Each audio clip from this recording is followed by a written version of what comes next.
So somewhere along the way on our creative journey, we started believing we needed permission to just create.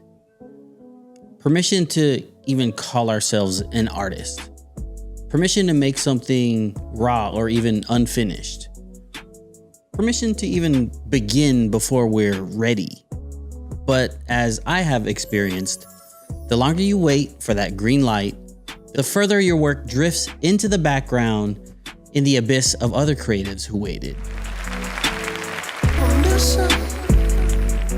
You just gotta start. You just gotta begin. Like, that was the biggest thing for me. Once I started, I never stopped. And but the starting was the hard part. You know, just beginning with what you have. And I would say that's the biggest tip, is just start. It may not be the dream project, it may not be perfect. Begin, whatever it is, if it's the writing, if it's the acting, if it's the directing, producing, whatever it is you wanna do, just get started. I've been in a lot of these rooms, male-dominated rooms before, so I didn't really have a fear of saying no, or I didn't have a fear of asking the question, or I didn't have a fear of just saying, this doesn't work for me, I'm gonna leave and do it myself. And so the only thing I can say is, and I say this all the time, if there's nothing to ask permission for, don't ask for permission. Half of us are waiting for permission, someone to say it's okay, someone to say do it, someone to say that's a good idea, someone to give you the money, someone to give you the resources. That's all working from a permission-based way. When I just decided I'm just gonna work with what I've got and give myself the permission, then it really started. And I mean, beyond that, I just don't embrace the whole the men thing being a block for me, because I always know that I mean, how's anybody gonna stop me from making my thing? Like, it's not possible that you can stop me from making. It is not possible that I'm not gonna make a film. It's just not in the realm of possibility. Come on, give me that green light. Ava DuVernay said, we have to go forward. We have to work without permission. Who are we asking permission to do what we want to do? And the truth is, most of us are just waiting, just procrastinating. With your permission. We're waiting to shoot that film until the budget's right, or waiting to drop your brand until someone co-signs it, or waiting to just post your work until it feels perfect. Come on, give me that green light. And while we wait, someone else is out there making. Loud, unapologetic, and people are feeling it. At the end of the day, we don't need a license to just create. We don't need a ton of followers to be valid. We don't need anyone's approval or cosign to just begin. All you need is to make a decision to stop waiting and start walking. This is Storytellers Only, a place for those who have chosen their path and trust that they'll figure it out along the way. Let's get into it. Give me that green light, don't you say no.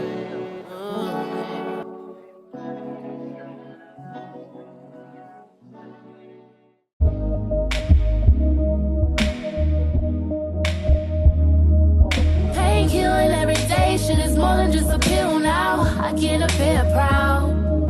Wanna share this with my peers, but it feels like the pill down. I just pressed on the pedal, but I think that I'm shifting out my gears now.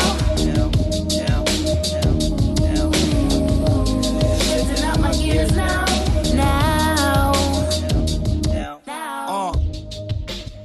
And we've got a whole lot of stories from companies and people who have definitely followed their own path and have been very successful at doing it. First of all, Sony just dropped the Sony 50 to 150G master lens, and it looks pretty exciting. Is it the lens for you? Let's talk about it. This lens is for folks who shoot documentaries, events, interviews, or just need tight, clean coverage without swapping lenses all the time. But at just under $4,000, this isn't really for everyone. If your work lives more on the wide side, or you're just starting out, this probably isn't the move. But if you know that 50 to 150 zone is where you're gonna be living, and you need something fast, sharp, and gimbal friendly, it might just be the move. Okay, so Adobe just invested in a company called Synthesia. It's an AI startup that lets you create lifelike video avatars just by typing a script. No cameras, no actors, just text, and boom, there's your video. Now, this is the same company whose tech was used by the Venezuelan government to create fake AI news anchors to spread propaganda. This fake avatar was created using artificial intelligence to look like a real human.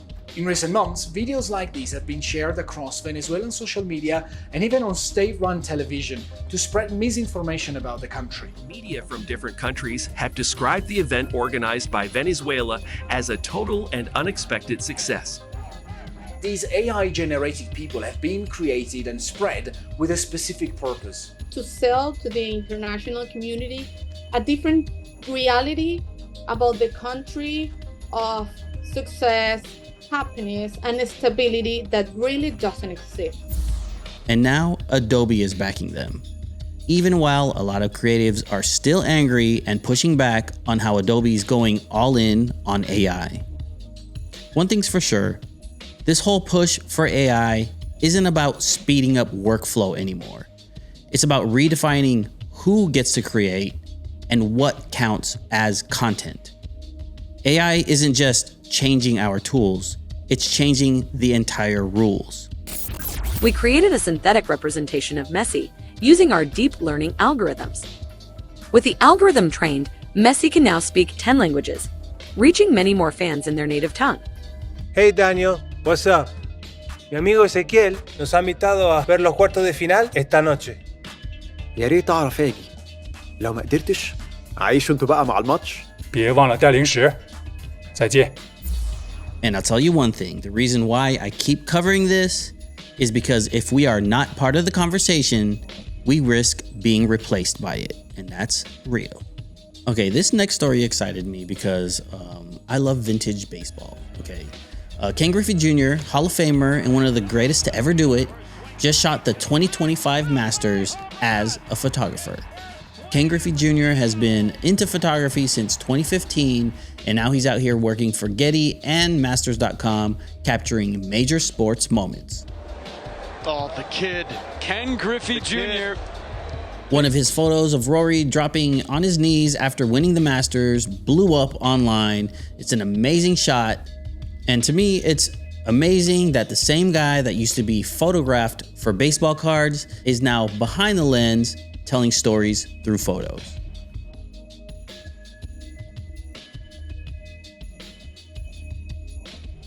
I've had a camera in my hands for a while. It's just that nobody gets to see me. You know, when you retire, you can sort of blend in and do things. I mean, I picked up a camera because I wanted to be able to watch my kids play. Yeah. And that was a way of me sitting there focusing on them and seeing what they were doing right and wrong. Not so much documenting it, but just being able to be a dad, which is sometimes tough when you're in the spotlight. It's a reminder that you can always reinvent yourself creatively. You can pick up a new craft and keep telling stories from a whole new angle.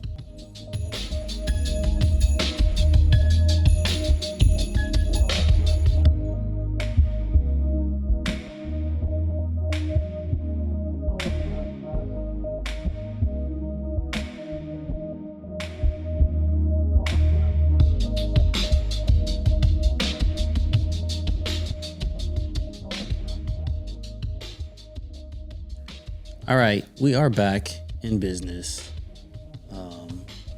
There's a lot going on my end. Lots of projects moving. I don't want to talk about the projects going on because I need a break. All right. This podcast is my break, my way of getting away from my work and talking to my people. All right. So I do want to touch on this topic of not waiting for permission though. Okay. So I'm going to get started on that Neo. All right. I want to start today's episode with something that might hit home for you, that whole waiting for permission thing, all right? For me, this was a mindset that held me back for over 10 years. That's right, a decade. I remember having this big vision, this dream to start my company, Art of Storytelling, which I have right now running for 5 years plus. But I kept telling myself, not yet. This was back then. I just hesitated to start. I didn't have the right gear, the right team, or the right validation. I didn't even feel ready myself. I was comfortable at my job at the time, cruising along, waiting for the perfect moment to step into something new. Fun fact, I even trademarked the name Art of Storytelling way back in 2016, but I didn't even start the company until 2021. That right there is already 5 years of just waiting. So why did I wait? Well, like many of us, I thought I needed someone to give me the green light. Or I thought I needed permission of some sort, whether it was from a big client or a mentor, or even from myself. It's that feeling of not being qualified enough yet. You know what I'm saying? I convinced myself that I can't just leave my job and start this new business until everything was perfect, which it never got perfect. So that mindset just kept me stagnant. I would sit on ideas and dream of a future and pass up on potential clients that could help me start the business because my mind was just in a whole different place at the moment. But the thing is about waiting for that moment is that perfection never comes. And just waiting for permission, that just means you're stuck in a holding pattern forever. So I bring this up for those who can probably relate. Maybe you're sitting on a project or an idea that feels too big to start. Maybe you're waiting for the perfect time. But I want to say that just waiting is holding you back. And I know that because I did that for many years. And looking back at me waiting, I realized I had nothing to wait for. I had all the gear, I had access to gear, I had access to potential clients. I was just waiting. So if you're out there waiting for the green light, I want to let you know you're never going to see that green light. Come on, give me that green light.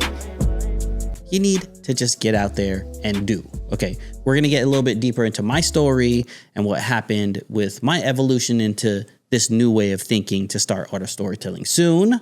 But first, let's get into some stories.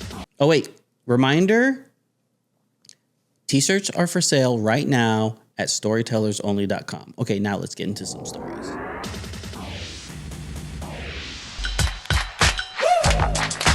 Focus, man. All right, I have to talk about Sony's latest drop, and it's this G Master lens, the 50-150. I kind of want it, even though I don't need it, but I'm going to talk about it. So the Sony 50-150 G Master is truly the first of its kind. If you're looking at a full frame zoom with constant f2 aperture across the entire range, this will appeal to you. Now that's rare. It's never been done before in this category. It's built for hybrid shooters or photographers and videographers who need versatility without sacrificing image quality or low light performance.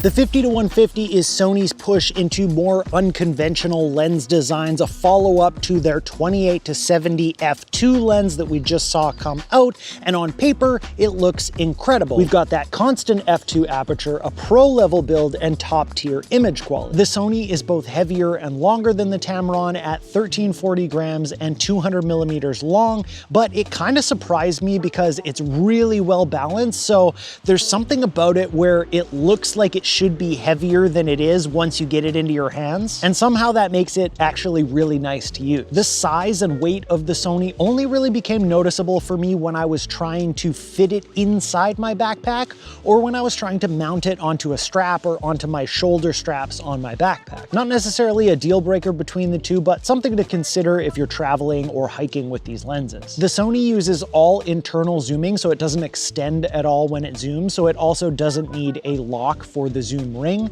whereas the Tamron does extend nearly to the same length as the Sony. It's just a couple of millimeters shorter at its longest length, and so it does have a lock because the barrel definitely creeps if you've got it mounted on a strap or something like that. So really, who is this lens for? Well, I'd say if you're doing run and gun client work or interviews on location, live events, or you're a creator who shoots fast and doesn't have time to swap lenses every 2 minutes, then now you've got a cinema quality rig that's nimble, low light capable, and cleanly balanced thanks to internal zoom and internal focus. Perfect for gimbal work. But I will say, if you are looking for a first-time lens, this may not be for everybody. If you're a YouTuber who lives on 16 to 35, like I do, or a street photographer, or mostly shooting wide and mids, you don't need this right now. You're probably better off at getting a 24 to 70 and a solid prime. And the price is up there. It's just under $4,000, and that's a serious investment. At that level, you have to know exactly what role this lens plays in your kit, or else it's just going to sit there. It's going to be a $4,000 paperweight. This is a very powerful tool, but it only makes sense if it fits into your actual work. One of the key reasons why you would get the 50 to 150 is you're going to be replacing pretty much 3 to 4 prime lenses. You're going to be replacing your standard 50mm, your 85, the 105 and 135. And the 105 and 135mm f1.8 is already a large lens. And if you're going to be replacing, just those two lenses and adding a couple of other focal lengths, I mean, this lens is kind of a no-brainer, but you do still have to take that price into consideration because it is really expensive. But if you're replacing 3 or 4 lenses, then it's going to be cheaper than getting 3 or 4 lenses, but not just cheaper. You're actually going to be saving so much more space when it comes to the whole event or traveling. This lens is probably a good option for those kind of people. And even though this lens is priced like a pro lens, there's a case to be made. If this lens saves you less swaps, cuts down gear weight, and still gives you G-Master quality, it might be cheaper to buy this in the long run as opposed to buying like 3 separate primes. Or even like a prime plus zoom combo that doesn't quite hit all your needs. But again, only if this range is your bread and butter. If you're not constantly shooting in this focal zone, you're probably better off investing in a 24 to 70. If you already have this lens range covered, I would say go invest in some lighting or some sound tools and just keep building your kit with more flexibility. But what do you think? Anyone cop this yet? Anyone playing with this? Anyone planning to cop this 50 to 150? Let me know in the comments below.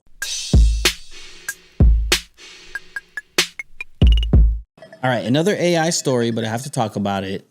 This one digs into the big move that says a lot about where the creative world is headed. So once again, Adobe is making AI moves. The company that we use for all of our editing, graphics, and motion, yes, them, are making more AI moves. They just invested in an AI company called Synthesia. So if you don't know, like I didn't know what Synthesia is, they make AI avatars. You just type in a script and they generate a video of a person, realistic, expressive, and fully synthetic, and all saying your words. No cameras, no crew, no studio, just text, and boom, you have your video. And of course, Adobe is not new to AI. They've been pushing AI heavy, but this move is a bit different than those AI moves. Because even though a lot of people have voiced their opinions already to Adobe about their direction with AI, they are clearly not slowing down. If anything, they're doubling down with this move. Synthesia is apparently used by more than 70% of Fortune 100 companies, mostly for training videos, internal videos, explainers, and now with Adobe backing it, that reach is definitely going to grow. Want to create professional looking videos without hiring actors, setting up cameras, or recording voiceovers? Synthesia is a powerful AI video generator that turns your scripts, but also documents and even prompts into engaging videos in minutes. An AI presenter is a computer-generated avatar that can narrate your videos using AI voiceovers, and that voiceover will match the lip movements of your avatar, therefore making it look very realistic. It's true.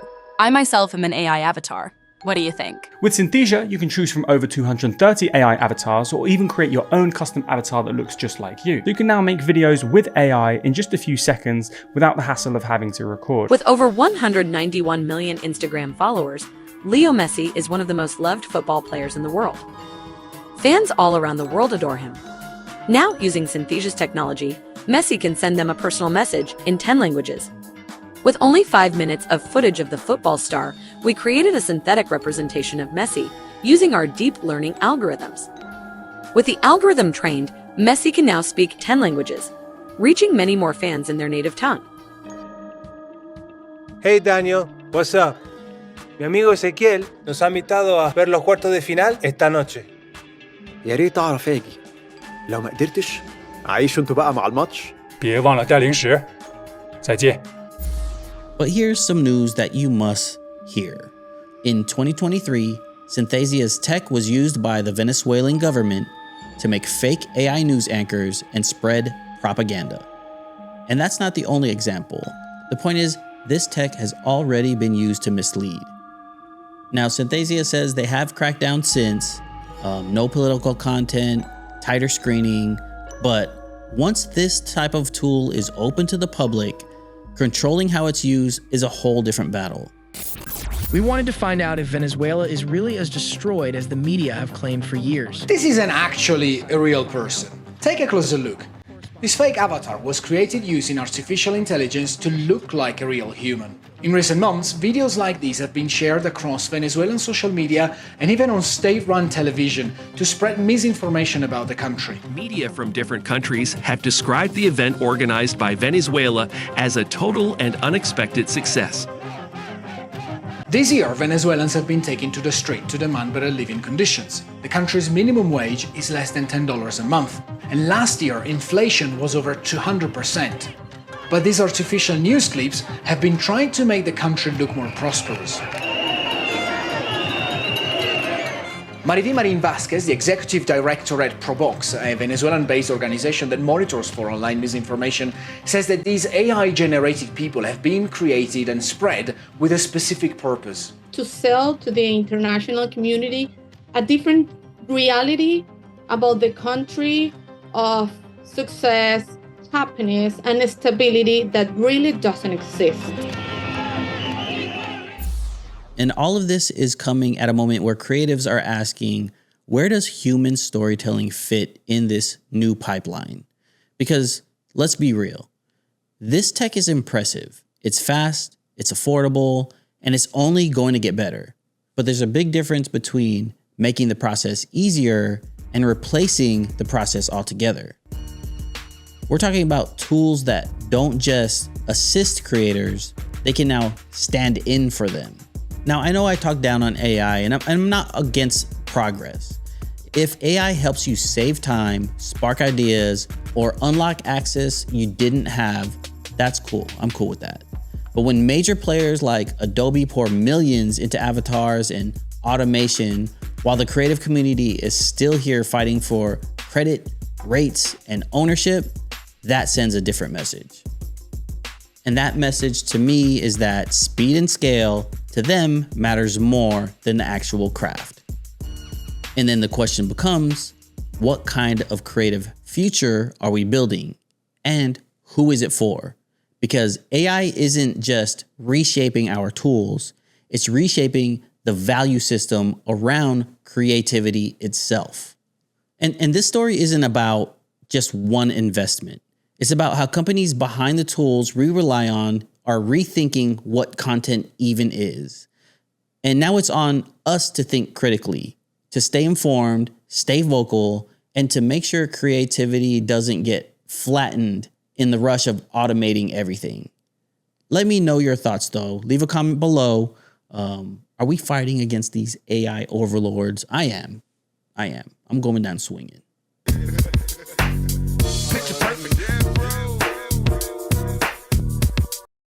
Ken Griffey Jr., the kid, Hall of Famer. And is going to play in center field for them. Puts that one to left field. First swing is deep. Kittle back. Goodbye, home run. His first swing at the Kingdome. 630 home runs. Griffey had a home run in the fourth inning, leading it off. 1 for 3 in the ballgame. 4-2, Yankee lead. Runner at first, one down. Deep to right field. Way back. He has done it again. Goodbye, home run. He just shot the 2025 Masters.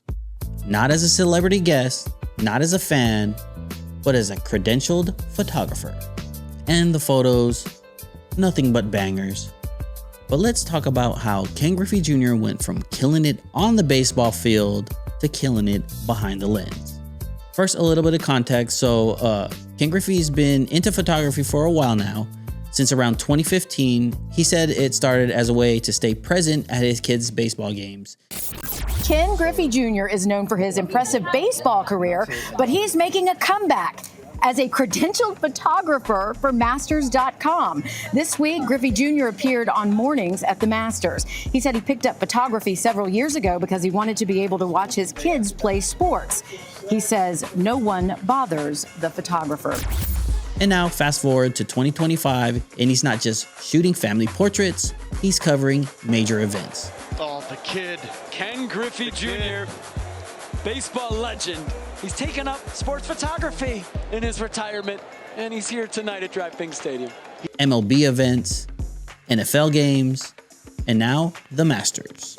And he's not just out there snapping photos for fun, he's actually working for Getty Images and Masters.com, capturing some of the most emotional moments in sports. So that shot of Rory is more than just a photo. It's a whole story in one. The emotion, the history, all in one frame. And of course, the internet noticed. Fans were hyped to see that Ken Griffey Jr. was behind the camera. One tweet said, "Goats taking photos of goats." Another said, "What a second career for the kid." And me as a young kid that used to collect the sought-after Upper Deck Ken Griffey Jr. rookie card, it's amazing to see that now Ken Griffey Jr. himself is creating iconic sports images himself. Kids better buy my rookie card now, cause after this year the price ain't coming down. And he's also following in the footsteps of his former teammate, Randy Johnson, another MLB legend turned photographer. Randy Johnson's been capturing wildlife in Africa, while Griffey's been focusing on sports and personal moments. And to me, it's all about finding new ways to tell stories, to stay engaged, and to see the world from a different perspective. I've had a camera in my hands for a while. It's just that nobody gets to see me. You know, when you retire, you can sort of blend in and do things. I mean, I picked up a camera because I wanted to be able to watch my kids play. Yeah. And that was a way of me sitting there, focusing on them and seeing what they were doing right and wrong. Not so much documenting it, but just being able to be a dad, which is sometimes tough when you're in the spotlight. For me, what's inspiring here is the idea of reinvention. Ken Griffey Jr. had a legendary baseball career, but he didn't stop there. He found a new passion, learned a new craft, and is now excelling in a completely different field. It's a reminder that it's never too late to pursue something new, to start over, and to find joy in a different kind of storytelling. And for us as creatives, I feel like it's a powerful message that our identity isn't just tied to one thing. You can evolve, you can adapt, and you can continue to create in new ways. But what do you guys think? Have you seen these photos? Are you amazed by them? And secondly, what's your second craft that you want to dabble in? Leave a comment below.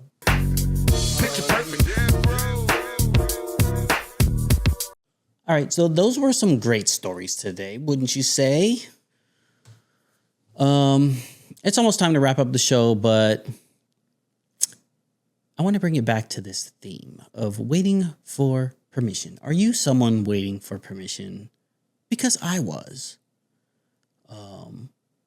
Let me get back to the story, okay? Because this is the turning point for me, where I stopped waiting for permission. So I'm just saying this because in hopes that if you are someone waiting for permission or you just discovered, maybe I am waiting for permission. Okay, this is how I got out of it. Okay. So for years, we established, I thought I needed everything to be perfect. I needed the gear, I needed the team, I needed the right validation. There's nothing to ask permission for. Don't ask for permission. Half of us are waiting for permission. Someone to say it's okay, someone to say do it, someone to say that's a good idea, someone to give you the money, someone to give you the resources. That's all working from a permission-based way. When I just decided I'm just gonna work with what I've got and give myself the permission, then it really started. when I let that go, everything kind of shifted. It wasn't glamorous. There was mistakes and lessons I still make today, but it's the fact that I took action in starting Art of Storytelling, right? Because that's the only way that my agency would have ever been born. And the key moment to me, I remember at the time thinking, man, it's now or never. And I realized that whatever I was waiting for was just never gonna come. And it had to come from me. So once I gave myself the green light, things started to change. You just gotta start. You just gotta begin. Like, that was the biggest thing for me. Once I started, I never stopped. And, but the starting was the hard part. You know, just beginning with what you have. And I would say that's the biggest tip, is just start. It may not be the dream project, it may not be perfect. Begin, whatever it is, if it's the writing, if it's the acting, if it's the directing, producing, whatever it is you wanna do, just get started. And trust me, this was in the middle of the pandemic where everything was a big mess. Even at home, things were wild. It was a crazy time. But looking back at that moment, I realized that the leap rarely looks perfect. It just has to happen. So if you feel like you're stuck waiting for the right time, let me tell you, perfection rarely ever comes, if ever. You have to move forward, even if it's messy. And remember that failure is not the enemy. In fact, it's part of the process as well. The real mistake is not starting at all. You gotta start, make the mistake, readjust, and keep going. So here's what I hope everyone takes away today. Stop waiting for permission. Don't let perfection hold you back. Take that first step and trust you'll figure it out along the way. I promise you. I mean, how's anybody gonna stop me from making my thing? Like, it's not possible that you can stop me from making it. It is not possible that I'm not gonna make a film. It's just not in the realm of possibility.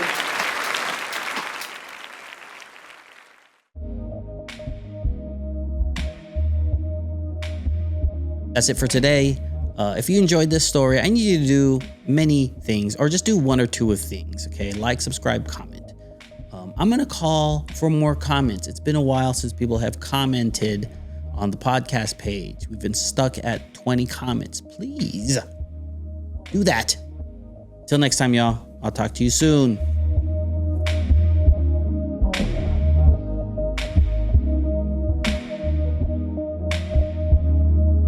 Painkilling every day, shit is more than just a pill now. I get a bit proud.